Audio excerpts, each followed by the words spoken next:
ಜೈ ಗುರುದತ್ತ, ಶ್ರೀ ಗುರುದತ್ತ. ಪೂಜ್ಯ ಶ್ರೀ ಗಣಪತಿ ಸಚ್ಚಿದಾನಂದ ಸ್ವಾಮೀಜಿಯವರ ಆಶೀರ್ವಾದದಿಂದ ಕಾಮೇಶ್ವರರಾವ್ ಗಂಗಾವತಿಯಲ್ಲಿ ಶಿವ ಪಂಚಾಯತನ ಮಹಾಯಾಗವನ್ನು ಮಾಡ್ತಾ ಇದ್ದಾರೆ.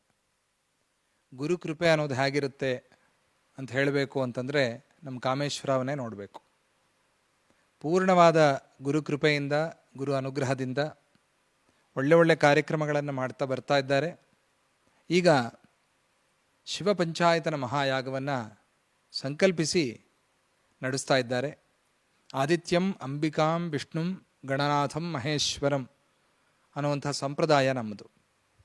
ಪರಮಾತ್ಮನನ್ನು ದರ್ಶನ ಮಾಡೋಕ್ಕಾಗಲ್ಲ ಅಂತ ನಾವು ದುಃಖ ಪಡಬೇಕಿಲ್ಲ.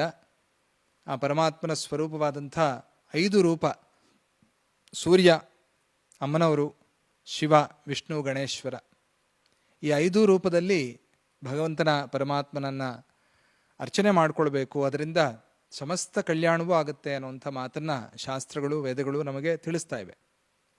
ಆದ್ದರಿಂದ ಪ್ರತಿಯೊಬ್ಬರೂ ಎಲ್ಲ ಮನೆಯಲ್ಲೂ ಪ್ರತಿ ದಿವಸ ಪಂಚಾಯತನ ಪೂಜೆಯನ್ನು ಮಾಡುವಂಥ ಒಂದು ಕ್ರಮ, ಒಂದು ಪದ್ಧತಿ. ಆದಿಶಂಕರಾಚಾರ್ಯ ಭಗವತ್ಪಾದರು ಕೂಡ ಎಲ್ಲರಿಗೂ ಕೂಡ ಷಣ್ಮತ ವಿಧಾನವನ್ನು ಹಾಗೂ ಪಂಚಾಯತನ ಪೂಜಾ ವಿಧಾನವನ್ನು ಹೇಳಿಕೊಟ್ಟು ಷಣ್ಮತ ಸ್ಥಾಪನಾಚಾರ್ಯರಾಗಿದ್ದಾರೆ.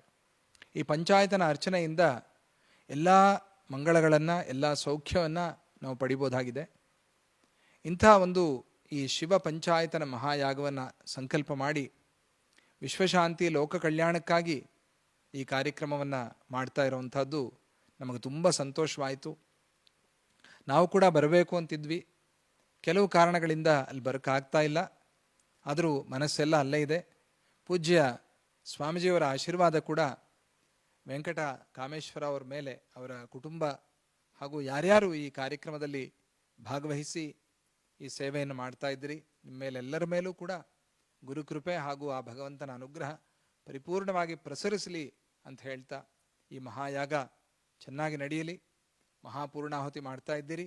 ಈ ಮಹಾಪೂರ್ಣಾಹುತಿ ಎಲ್ಲವೂ ಚೆನ್ನಾಗಾಗಿ ಇದರ ಫಲದಿಂದ ವಿಶ್ವಶಾಂತಿ, ಲೋಕ ಕಲ್ಯಾಣವಾಗಲಿ ಅನ್ನುವಂಥ ಆ ಪ್ರಾರ್ಥನೆಯನ್ನು ಮಾಡ್ತಾ, ಮನೆಯವರಿಗೆಲ್ಲರಿಗೂ ಕೂಡ ಭಗವಂತನ ಆಶೀರ್ವಾದ, ಆ ದತ್ತಸ್ವಾಮಿಯ ಪರಿಪೂರ್ಣ ಅನುಗ್ರಹಗಳನ್ನು ತಿಳಿಸ್ತಾ, ಜೈ ಗುರುದತ್ತ, ಶ್ರೀ ಗುರುದತ್ತ.